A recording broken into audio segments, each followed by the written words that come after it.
Bem, então eu cumprimento novamente a todas e todos os presentes.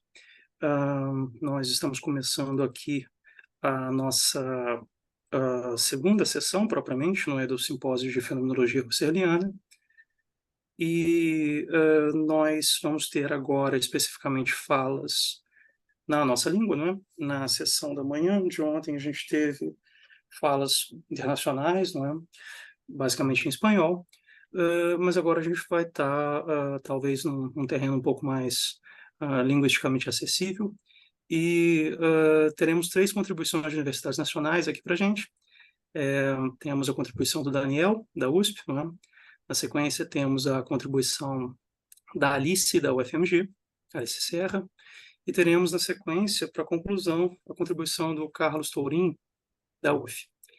Eu vou fazer uma breve apresentação agora do Daniel para vocês, né, de acordo com as informações que ele nos ofereceu do seu mini currículo, e vou passar já a palavra para ele para que a gente possa aproveitar bem o nosso tempo.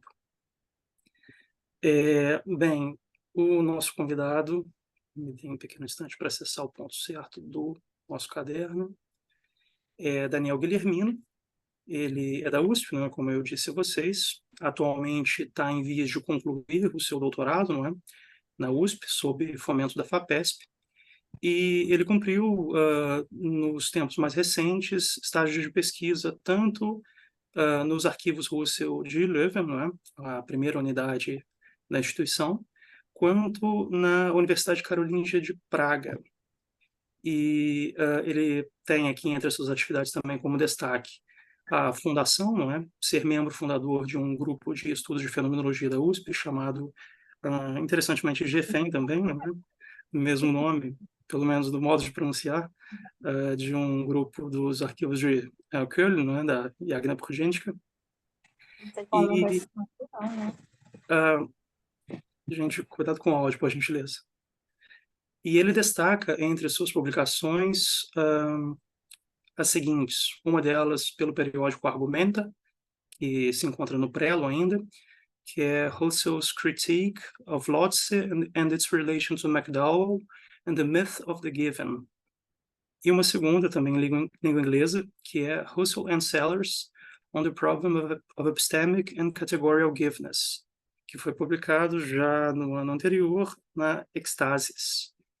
E como destaque também, é preciso dizer que ele foi um dos cotradutores, não é, de um volume recém-publicado pela Vozes, em 22 também, no ano passado, de Husserl, que são textos selecionados, né, de 1927 a 1935, no tópico Psicologia Fenomenológica e Fenomenologia Transcendental.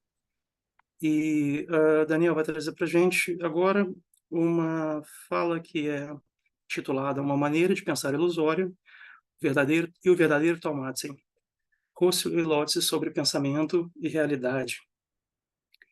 E eu passo a ele a palavra, agradecendo a adesão e a contribuição.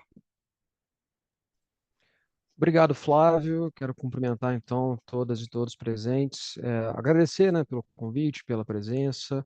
E só para saber, Flávio, mais ou menos, você falou 1 hora, mas mais ou menos de fala e discussão, quanto tempo, assim? Só para me controlar A aqui. gente pré-estabeleceu 45 minutos de fala e 15 de discussão, mas se você precisar de uns Tá. minutos mais para fala, a gente contaria com menos para discussão.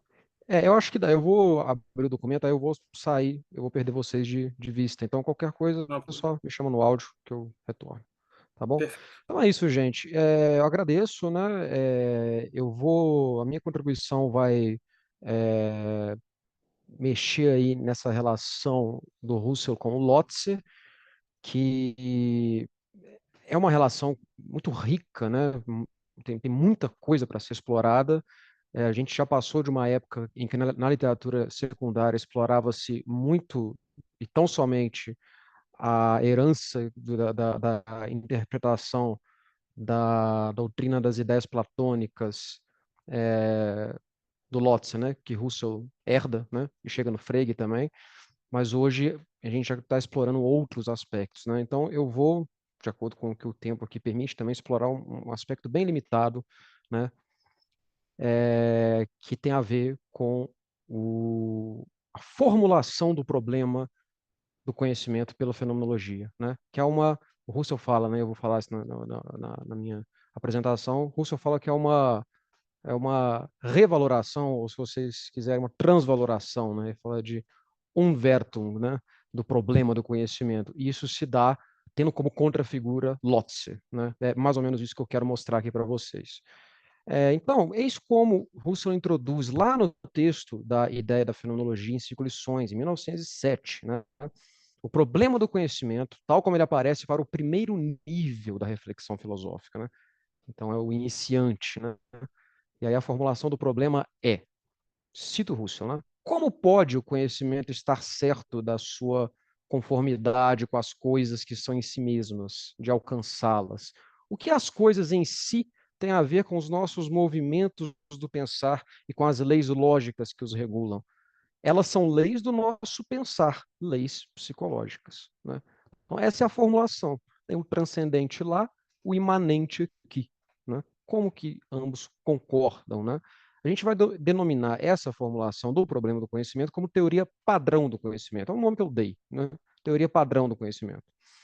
O mundo transcendente está lá fora, literalmente, populado por coisas, objetos, estados de coisas, etc. E o mundo da consciência é imanente, no sentido mesmo da interioridade psicológica. São os meus pensamentos, minhas ideias, minhas representações. Como que uma coisa concorda com a outra? Como é possível uma adequação entre o meu pensamento e a realidade? Bem clássico, né? Bem moderno, bem clássico para os franceses, né? Que tem Descartes como figura, e moderno, né? No sentido da periodização da história da filosofia, né? O Hermann Lotze, né, no segundo capítulo da Teoria Geral do Conhecimento, que constitui o último livro da Lógica de 1874, adota essa formulação do problema do conhecimento e qualifica essa separação entre imanência dos pensamentos e coisas transcendentes da realidade como um abismo maravilhoso. A gente vai ver mais detidamente como ele chega nessa formulação. E lá no esboço de um prefácio às investigações lógicas, que é um texto do Russell, de 1913, que ele está, né, revisando e reescrevendo algumas coisas das investigações lógicas, publicado na Auxiliana 20, né, Russell cita a passagem em que Lotze se refere a esse maravilhoso abismo, né, abismo maravilhoso entre pensamento e coisa, e critica Lotze, né, e essa sua referência a um abismo, como, e aí eu cito Russell, a admissão óbvia de uma teoria do conhecimento fracassada. A teoria do conhecimento rigorosa, continua a citação de Russell, a teoria do conhecimento rigorosa clarifica. E o que é clarificado é o que se tornou compreensível e compreendido, ou seja, o extremo oposto da maravilha. Né? Fim de citação. Alguns comentadores, e aqui eu vou me basear classicamente no Theodore de Boer, tem vários outros mais contemporâneos, mas o de Boer é a referência mais clássica, né? Mais antigo e tal, e que sustentou essa tese. Né? Acrescenta, fazendo menção a essa crítica do Russell ao Lotze, né? E aí eu cito de Boer, então, que o próprio Russell não tinha ido muito além, assim, né, nesse mesmo trabalho, ou seja, nas investigações lógicas. E que ali, nas investigações, ele deixou o problema em aberto, o problema do conhecimento em aberto. Isso é fim da citação do de Boer. E que fez uma certa escola, digamos assim, né, uma tradição de comentadores que segue essa linha. Ou seja, a crítica de Russell a Lotze seria válida, mas questionável, na medida em que, no período desta crítica, lá das investigações, o próprio Russell estava na mesma situação do Lotze. Não possuía, portanto, uma teoria do conhecimento consistente. É o que muitos chamam também de psicologia transcendental. O próprio Russell, né, fala isso de si próprio. E aí, somente a solução radical de ideias isso vários comentadores falam, inclusive o de Boer, né, seria capaz de finalmente resolver esse problema. Ou seja, a crítica de Russell a Lotze poderia ser direcionada à própria fenomenologia das investigações lógicas, sendo a teoria do conhecimento ali apresentada também ela uma teoria do conhecimento fracassada. Né? E o subtítulo da teoria subtítulo das investigações lógicas é uma teoria fenomenológica do conhecimento, blá, blá, blá. Então, assim, o lugar privilegiado em que nós encontramos uma análise pormenorizada ao Lotze é onde? É naquele capítulo que o Russell promete lá nos Prolegômenos, a lógica pura. Ele promete esse capítulo para as investigações lógicas. Ele fala, nas investigações eu vou ter um capítulo que eu vou discutir a teoria do conhecimento do Lotze. Mas não aparece. Aparece lá no finalzinho da sexta investigação, em uma página, num parágrafo, né, sobre a significação real do lógico. Mas o conteúdo deste capítulo, muito provavelmente, teria por base o manuscrito que está lá nos arquivos russos de Lovaina, sob a assinatura K159, né, transcrito pelo Parpan em 1982. Opa, alguém quer falar? Desculpa.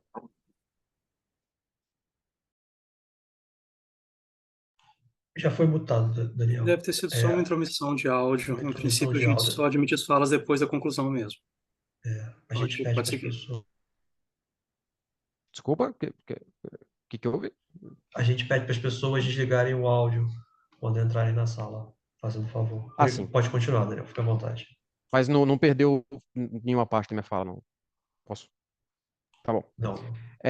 Então, muito provavelmente teria por base esse manuscrito, K159, lá, transcrito em 1982 pelo Parpan, né? E o título desse manuscrito é Lotze, Microcosmos, né? Provavelmente escrito na mesma época que os prolegômenos. Tem todo um estudo aí da literatura secundária sobre uma investigação sobre a datação, né? De quando seria esse manuscrito, muito provavelmente na época dos prolegômenos, que foi escrito em 1896, né? Então, esse texto nos mostra, então, vejam o período, né? O De Boer falando que não, Rússia, né, nessa época, como se, né, a gente está chamando aqui de teoria padrão do conhecimento, Rússia ainda seria um representante dessa teoria padrão do conhecimento. Muitos falam que na época Rússia era um representacionalista, etc, etc. Então, em 1896, Rússia escreve esse manuscrito, né? E esse texto nos mostra com bastante clareza a especificidade da teoria fenomenológica do conhecimento, por oposição a essa teoria padrão do conhecimento que eu estou aqui chamando, né, representada pelo Lotze. Tomando por base este manuscrito, eu vou tentar mostrar que a crítica do Russell ao Lotze é, já no período das investigações, consistente e propositiva. Ou seja, não deixa o problema em aberto, mas apresenta o caminho para a sua dissolução. Atenção, é dissolução do problema, ou seja, ele não responde o problema nos termos em que Lotze coloca, mas desarma o modo como o problema é colocado. Fala, o problema do conhecimento não é este, não é assim, não é deste modo, é de outro modo. Né? Ele faz isso a partir de um desmantelamento, de um desmonte, né, do modo como Lotze coloca o problema. Evidentemente, esse caminho vai ser aperfeiçoado conforme os recursos conceituais que vão sendo disponibilizados aí no decorrer da carreira do Russell, principalmente a partir do ferramental das reduções fenomenológicas, da fenomenologia transcendental, etc, etc. Mas não significa que o problema estava em aberto ou que não se resolvia nas investigações, ao menos é essa a tese que eu tento defender a partir das minhas pesquisas. O que eu vou mostrar aqui para vocês é uma parte bem resumida, né, dessa investigação, que é um pouco mais ampla, né? Eu reconstruo a leitura que o Russell faz do Lotze e apresento duas vias de crítica. Uma via eu chamei de via negativa e outra via de via positiva ou propositiva. Eu ia apresentar as duas vias aqui, eu vi que seria, assim, não daria tempo. Então eu fiquei só com a via negativa, que eu acho que é talvez menos explorada, né? Então vamos lá, o Lotze, né? E aqui o Lotze é lido pelo Russell lá no manuscrito, né? Mas, claro, é porque lotzianos de plantão dirão, e já me disseram quando eu apresentei alguns aspectos dessa pesquisa em alguns lugares, mas o Lotze resolve isso em outros livros, tal. É assim, mas o Russell está lendo este trecho, né? Bom, o ponto de partida do Lotze, que é avaliado por Russell como correto, e aí eu cito o manuscrito, né, a identidade do objetivo independente de todo pensamento. Né? Fim de citação. Lotze se diferencia corretamente, segundo Russell, entre o ato de sentir e representar, por oposição àquilo que é sentido e representado. Quando algo doce, para ser bem básico, né? Porque os exemplos do Lotze são assim mesmo, são básicos. Né? Quando algo doce se torna salgado, não é o doce que se transforma em salgado, mas a minha sensação de doce que se alterna para a sensação de salgado. As coisas são o que são, independente das mudanças que elas possam sofrer. Né? Feita essa distinção entre o sentir e aquilo que é sentido, né? Surge a questão sobre se aquilo que é sentido, ou seja, essa sensação de vermelho, de doce, o som específico, etc., tal como nos aparece, corresponde ao sentido em si, né, ao vermelho em si, o doce em si, ao que é o som em si. E segundo Lotze, essa pergunta não deve mais ser colocada. Em uma passagem que o Russell não cita no manuscrito, né, mas que é importante, o Lotze afirma que, eu cito Lotze, ainda que as mesmas vibrações do meio externo parecessem a seres organizados de maneira diferente, na forma de modos de sensação completamente desconhecidos para nós, né? Ou seja, uma estrutura orgânica mesmo, distinta, né? As cores e sons que nós vimos e ouvimos depois de os sentir continuariam a formar um tesouro de conteúdo intrinsecamente válido e legalmente coerente, oferecendo-se no modo da certeza para nós. Se a memória não me falha, essa certeza aqui está traduzindo Triftigkeit, né? Não vou arriscar. Ou seja, fim de citação. Mesmo que haja uma realidade em si por trás daquilo que aparece, e mesmo que tal realidade seja completamente distinta das aparições, isso em nada modifica que as aparições, na medida em que nós as sentimos, constituem um domínio privilegiado de conhecimento, né? É esse o ponto de partida da teoria do conhecimento que Russell aprova no Lotze. Concentrar-se nas aparições e nas suas relações legais em desconexão com as suas eventuais causas externas. Isso é bem familiar para nós da fenomenologia husserliana, né? Em seguida, porém, um outro problema surge para o Lotze. O problema é como pensar, por exemplo, uma cor quando ninguém vê, ninguém a vê, quando ela não é avistada por ninguém, ou num som que não é ouvido por ninguém, né? Nós poderíamos ainda dizer de tal cor ou som que ambos existem e que possuem predicados determinados? Ou diríamos deles que eles não são nada, né? Lotze se coloca essas questões. E a solução de Lotze para este problema passa por uma decomposição, aí que está onde os caminhos vão se separar, né? A solução de Lotze passa por uma decomposição do conceito unívoco de ser e por uma teoria das relações coerente com essa decomposição, né? Então, se nós nos perguntamos de um som que não é ouvido, se esse som é ou não é, nós já podemos recusar a segunda alternativa, que ele não é. Por quê? Porque nós posicionamos o som e perguntamos pelo seu ser ou não ser, né? Ou seja, e aí eu cito Lotze, né? Na medida em que os temos em nossos pensamentos, né? Temos o som nos nossos pensamentos, para responder essa pergunta, se o som que ninguém ouviu é ou não é, cada cor e cada som é um certo conteúdo que difere de outros. É algo e não nada. Fecha a citação, né? Ainda assim, o status desse algo é que precisa ser clarificado. Afinal, o som que não é ouvido por ninguém, mas que é posicionado, porque eu pergunto se ele é ou não é, né? Mas esse som não pode ser assim como essa árvore que eu estou vendo agora é. Daí a necessidade, segundo Lotze, da criação de uma expressão técnica. Isso é literal, né? Passagem citada do Lotze. Essa expressão técnica que seja mais satisfatória do que a expressão posição, Setzung, né? Uma vez que a etimologia do conceito de posição sugere que aquilo que é posicionado deve o seu ser ao ato de posicionar. E aí o Lotze faz uma escolha bem polêmica, né? De substituir o termo posição pelo termo realidade, né? Ele prefere o termo realidade, Wirklichkeit. Poderia ser efetividade, eu estou traduzindo aqui por realidade, né? O modo de algo ser real, porém, vai variar de acordo com a natureza desse algo. Um som que ninguém ouve não é real, assim como um som que é ouvido, por exemplo, né? E esse ponto é crucial. É muito importante contrastar, é muito legal contrastar isso com a ideia da fenomenologia, né? Para Lotze, o modo como algo aparece à consciência determina a realidade deste algo, ou seja, determina o seu quê.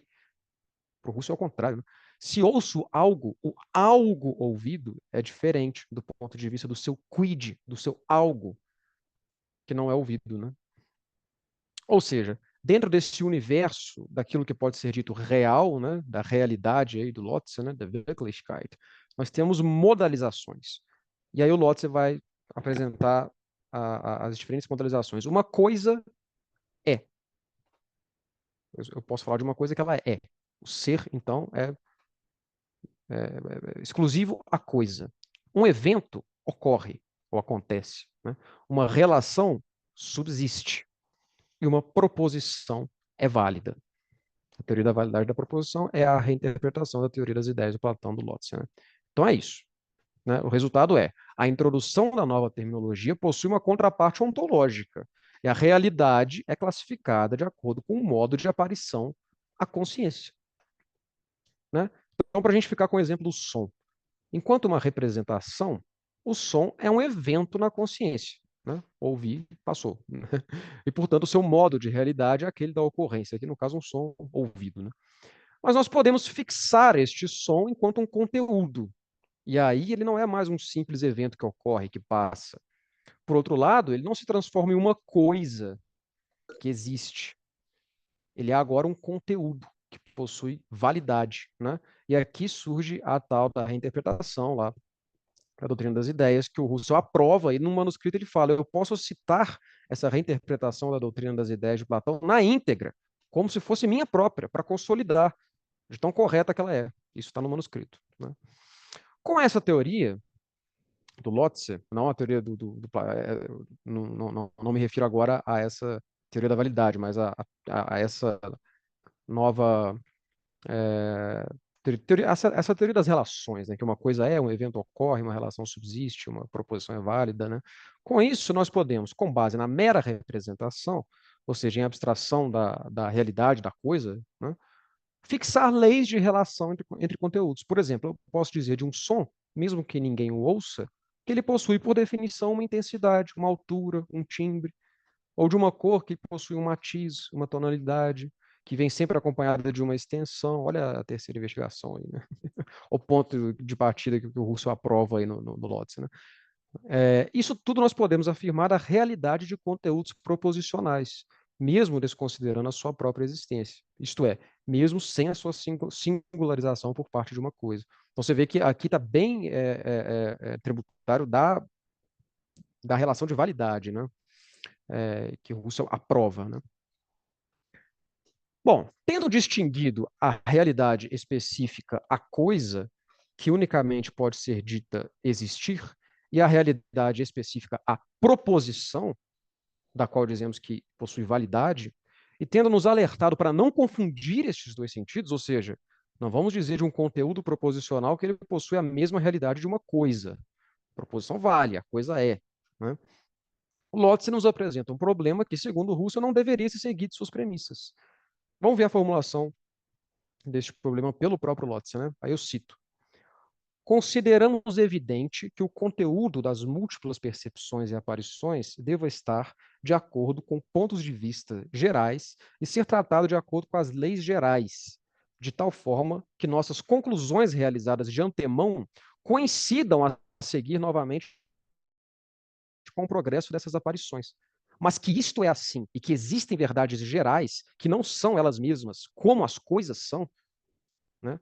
E que ainda assim governam a relação das coisas, é um abismo maravilhoso para o sentido que mergulha nele. Fim de citação. Ou seja, ao dizer de certas relações entre coisas que elas são verdadeiras, nós somos seduzidos a afirmar os conteúdos proposicionais que eles existem tal como as coisas existem, que eles são, né?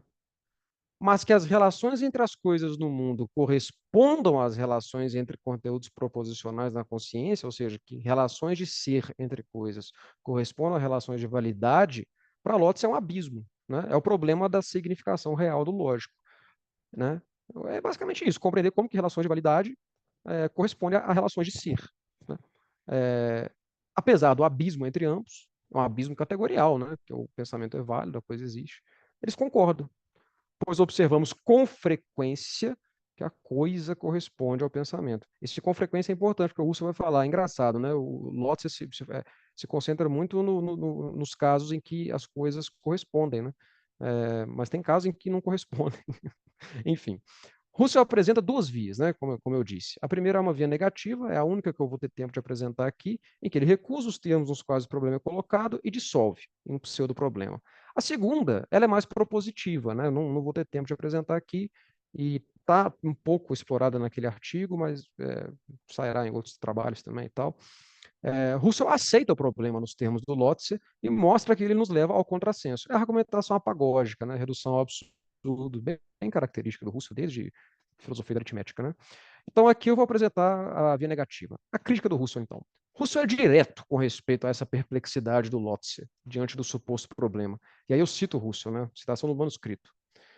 Um abismo maravilhoso, eu me exponho à suspeita de ser muito pouco filosófico quando eu confesso livremente que não consigo descobrir nada deste abismo e só posso me perguntar como Lotze, que parecia estar tão completamente no caminho certo, pôde se afastar tanto dele e ficar irremediavelmente enredado em dificuldades da sua própria fabricação. Aquela coisa, fim de citação, aquela coisa do Berkeley, né, dos filósofos que levantam a poeira e depois reclamam que não estão enxergando direito. Segundo Russell, é a terminologia introduzida por Lotze responsável por conduzi-lo a esse abismo, né? A raiz do problema está na restrição da validade às proposições e do ser às coisas. Essa é uma distinção terminológica fabricada pelo Lotze. É de se perguntar, contudo, se ela é uma terminologia adequada. O Russell é sempre muito modesto com relação à terminologia, né? Isso eu percebo nos meus estudos de Russell, né? A criação de terminologia ela vem sempre de uma exigência mesmo da coisa, né? Sempre tentar evitar criar uma terminologia que possa piorar as coisas, né? Então, e Russell vai dizer, nesse caso aqui, que podemos muito bem afirmar que tanto coisas, estados de coisas, ocorrências, eventos, etc., existem. Não tem, então, a necessidade de restringir o conceito de ser apenas a coisa. Segundo Russell, eu cito o manuscrito, de forma alguma o espírito da nossa linguagem exige a restrição do conceito de ser as coisas reais. Né? Fim de citação. Bom, o local privilegiado fora aí dos manuscritos, né, em que Russell apresenta a sua concepção de ser neste período, é onde? É a segunda investigação lógica. Né? Vou me deter um pouco nela, bem rapidamente. Né?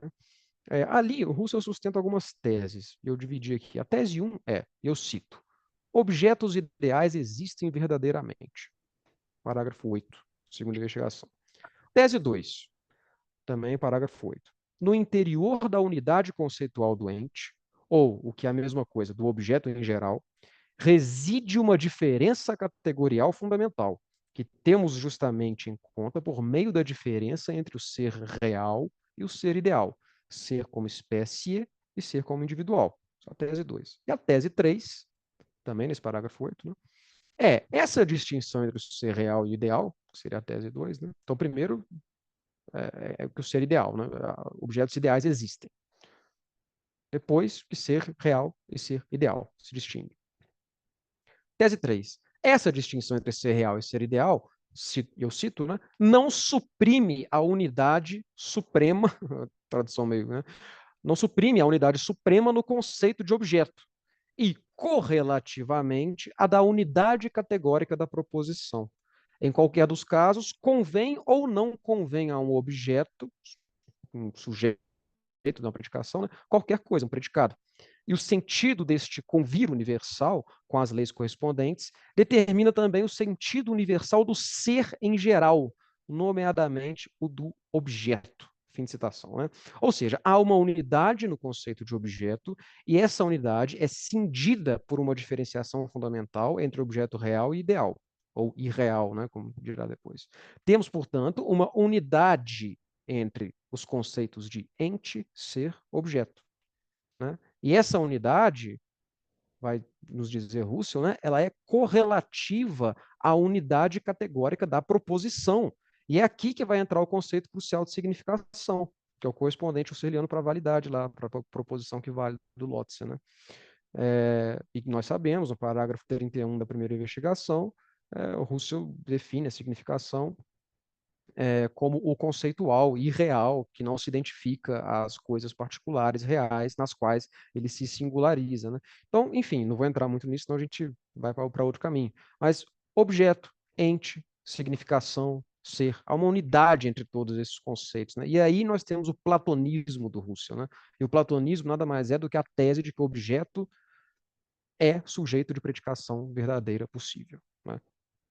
Essa definição do platonismo de Russell. Né? No volume de acréscimos lá e revisões das investigações lógicas de 1913, publicado na Osseliana 20, O Russell discute esse platonismo. Tem um parágrafo, né, intitulado Retorno à acusação do assim chamado platonismo, ideias como objetos.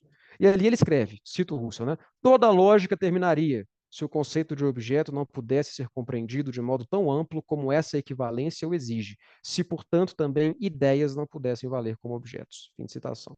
Então, objeto, ser, ente, significação, tudo isso é definido de acordo com esse sentido necessariamente amplo da lógica formal, né? Aquele convir universal. Né? Ou seja, se é possível predicar algo de uma proposição, e se tal predicação é verdadeira, então o que aquela proposição afirma existe. Se não existe realmente, existe idealmente.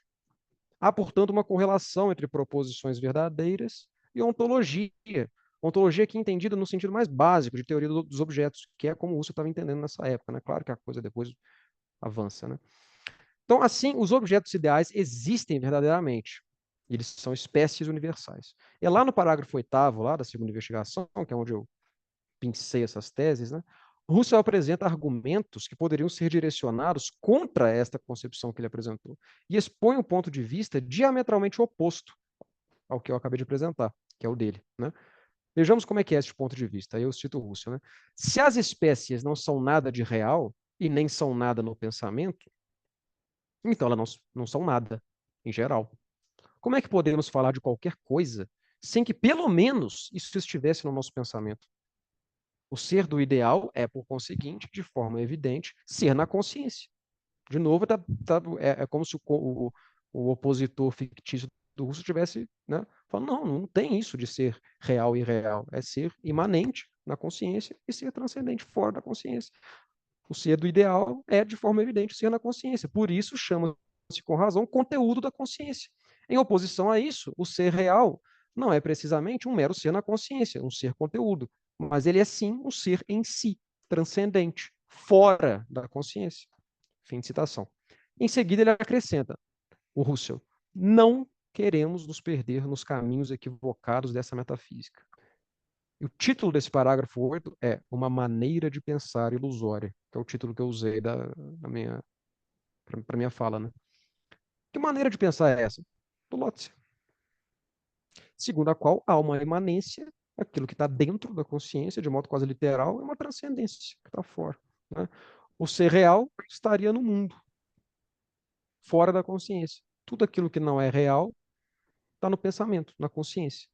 Essa é a metafísica, segundo a qual, e aí eu cito Lotze, é uma outra obra do Lotze, né? A realidade do ser pertence à coisa individual. E o conceito de ser se aplica somente à simples existência da coisa. Né? Isso é o Lotze também. Nessa concepção, a realidade a qual unicamente o conceito de ser se aplica deve ser compreendida em termos causais. Já o pensamento é o oposto a esse ser externo da coisa real. E a tarefa da teoria do conhecimento é o quê? Conectar esses dois seres heterogêneos. A imanência do pensamento é a transcendência real causal do mundo das coisas. Contra essa posição, Russell sublinha que, na sua concepção, eu cito, né, de novo, essas são as investigações lógicas, como real vale para nós tanto o na consciência como o fora. Real é o indivíduo, com todos os seus elementos constituintes. Ele é um aqui e agora. Como nota caracterizadora da realidade, basta-nos a temporalidade. Né? Fim de citação. Ou seja, a oposição entre ser na consciência e ser fora da consciência é uma pseudo-oposição, na medida em que ambos se enquadram nesse mesmo domínio de ser, que é o ser real, cuja nota característica é a temporalidade. O ser dos meus pensamentos é um ser real, assim como o ser fora da consciência. Né? Conclui Russell, né? Se a metafísica deve permanecer totalmente excluída, então definimos diretamente a realidade por meio da temporalidade, pois a única coisa de que se trata aqui é a oposição ao ser intemporal do ideal. Então aqui ele traz uma outra oposição. Não se trata entre a oposição do ser imanente da consciência e o ser transcendente fora da consciência, mas entre o ser real, que engloba consciência e fora da consciência, e o ser intemporal do ideal. Né? O problema das investigações lógicas vai ser esse, clarificar como que o ser ideal pode ser singularizado nas minhas vivências lógicas. Né? Então, nós excluímos aqui duas metafísicas, né? A metafísica platônica, da hipóstase do ser ideal em um lugar celeste, não é esse o platonismo do Russell, né? Esse sentido forte de platonismo Russell não admite, obviamente. E a metafísica dualista também é evitada, né? Essa que parte da oposição entre o ser na consciência e o ser fora da consciência. Então, retomar, né? Para essa discussão com Lotze, né? Ser se diz de dois modos, para a gente falar com jargão aqui para o Russell, né? Ser real e ser ideal. E é o prejuízo da metafísica dualista do Lotze que o leva a considerar como ser apenas o ser real. Para Russell, como vimos, objetos ideais existem verdadeiramente, né? E há uma diferença categorial fundamental entre ser real e ser ideal, ser como espécie e ser individual. Ambos podem ser posicionados. Russell vai resgatar o conceito de posição, né? O conceito de ser como posição deve ser contraposto ao mero pensar. É o que vai nos levar lá à oposição entre intenção vazia e preenchimento, que é como ele vai caracterizar a relação entre pensamento, entre conceito e intuição, né? Assim sendo, não há qualquer incoerência em dizer que tanto Bismarck, a Terra, 2 mais 2 é igual a 4, etc., existem. Isto é, e aí Russell do manuscrito, é assim, é realmente, é verdadeiramente assim, não é um mero pensamento e não é um pensamento falso. Essa é a oposição que o Russell marca, né? Se eu posso posicionar algo, então esse algo é. Não tem que ficar criando que é, mas é válido, é um ser, é uma ocorrência. É. Contraposto isso é o mero pensar, ou pensar contrassensual, né, de uma falsidade. Russell reconhece que a unidade da palavra não implica a unidade do seu significado, e que, portanto, Bismarck não existe, assim como a proposição 2 mais 2 é igual a 4 existe, né? Então, é claro que falar que tudo é não significa que é do mesmo modo, né? Não obstante, pergunta-se Russell, em nosso caso, e aí no manuscrito, né? Deveria a mera equivocação amontoar desordenadamente coisas heterogêneas? O que ele está atacando é essa. É mais ou menos o que ele ataca em alguns autores da época também, né? Popular o mundo com diferentes tipos de ser, né? Complicar a ontologia, né? E essa pergunta retórica, ela é feita com o objetivo de ressaltar que a equivocidade do significado do termo ser não implica a heterogeneidade absoluta de dois modos de relação, que é o que gera o abismo lá do Lotze, né? Lotze é levado pela equivocidade do conceito de ser a distinguir relações heterogêneas. E no caso aqui em questão, relação de validade que rege proposições e relação de existência que rege as coisas, né? Ora, em sendo duas relações categorialmente distintas, é inevitável que surja a pergunta acerca da concordância entre ambas. Se, no entanto, como sugere Russell, nós aceitamos como não problemática a afirmação de que tanto proposições quanto coisas existem e que a diferença entre o modo de ser de ambas não está na relação que as governam, né? Ou seja, validade versus ser, mas na matéria, e aí matéria é um termo técnico da teoria do juízo do Russell, né? É o referente, para falar de modo bem simples, né? Então o problema desaparece, né? Nas palavras do Russell, eu cito o manuscrito, o ser como tal é o mesmo em todos os lugares aqui, é o ser verdadeiro. O que é diferente é somente aquilo que é o referente, a matéria, né? Fim de citação. Em suma, a equivocidade do termo ser conduz o Lotze, então, a enxergar uma heterogeneidade em modos da realidade, e isso conduz a distinguir relações categorialmente incompatíveis. Essa distinção abstrata do Lotze o leva, posteriormente, então, a se maravilhar com o fato de que duas relações categorialmente separadas por um abismo, né, acabam com frequência concordando. Se, no entanto, seguimos Russell e considerarmos essa distinção como ilegítima, e resgatarmos a possibilidade de falar tanto de coisas, eventos, ocorrências e proposições, que tudo isso pode ser, e a gente resgata o sentido a gente resgata a legitimidade do conceito de posição, né? Muito caro a Russell, né? Zetzung. Então, assim, não obstante sejam modos distintos, né? Essas coisas todas aí, coisas, eventos, ocorrências, mas tudo isso diz respeito ao referente, à matéria, né? O abismo maravilhoso do Lotze se mostra como uma compreensão equivocada. E o problema do Lotze é um problema circular. Russell diz isso no manuscrito, né? É um problema circular. Para apresentar, para aprofundar mais essa crítica, eu precisaria ir para o lado mais propositivo da crítica. Eu não vou conseguir, porque senão ficaria mais meia hora falando aqui. Então eu vou encerrar aqui, né? Que a esse ponto já é possível pelo menos vislumbrar por que a interpretação de que as investigações lógicas apresentam uma teoria do conhecimento fracassada é difícil de ser sustentada, né? Segundo essa interpretação, as investigações se resumiriam ao esquema de consciência psicológica e um mundo objetivo em si, né?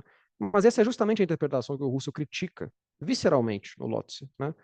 Então, trata-se já nas investigações de considerar essa abertura do mundo à consciência como um fato a priori a ser clarificado, e não como um abismo inexplicável que nos espanta.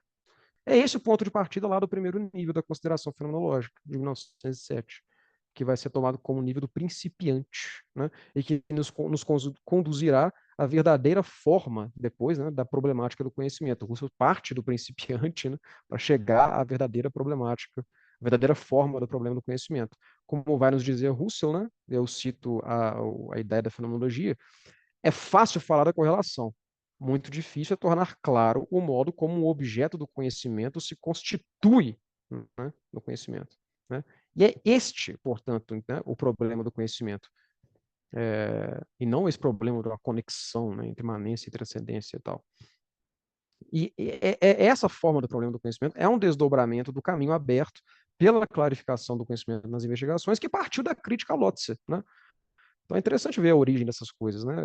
É interessante ver Russell com seus contemporâneos, né? Porque muitas vezes ele vai remeter sempre a Descartes, a Hume, Locke, né?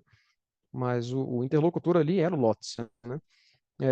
Como eu disse, né? É a contrafigura da teoria fenomenológica do conhecimento. É o que o Russell vai dizer depois, em 1913, que ele transvalora a forma da teoria do conhecimento. Não é mais explicar como que dois polos concordam, mas que não existem dois polos separados por um abismo. O que se trata aqui é de clarificar a correlação consciência-mundo a partir de um registro eidético, né? Do ponto de vista eidético, pegar a ideia do conhecimento, né? Obviamente agora com a segurança do ferramental teórico das reduções fenomenológicas e tudo mais.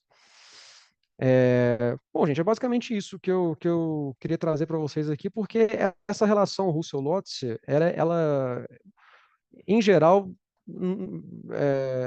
negligenciava-se. Hoje não mais, hoje já tem muita produção sobre isso, né? Esse aspecto, né, da teoria do Lotze que o Russell critica, né? Pegava-se muito na teoria da validade, e acho que só, né? Enfim, na sexta investigação lógica, em que Russell toca nesse problema da significação real do lógico, mas já a partir da teoria da intuição categorial e tudo mais. E aí eu quis mostrar como que isso parte de uma recusa do Russell de admitir que a equivocidade do termo ser tem uma contraparte ontológica, né? E aí você vai criando mundos desconexos, né? Cria-se problemas, né? Russell dissolve esses problemas, né? E tenta apresentar a verdadeira forma do problema. Basicamente isso. É um pouco básico o que eu tinha a apresentar, mas mais do que isso eu já falaria muito. Obrigado, gente.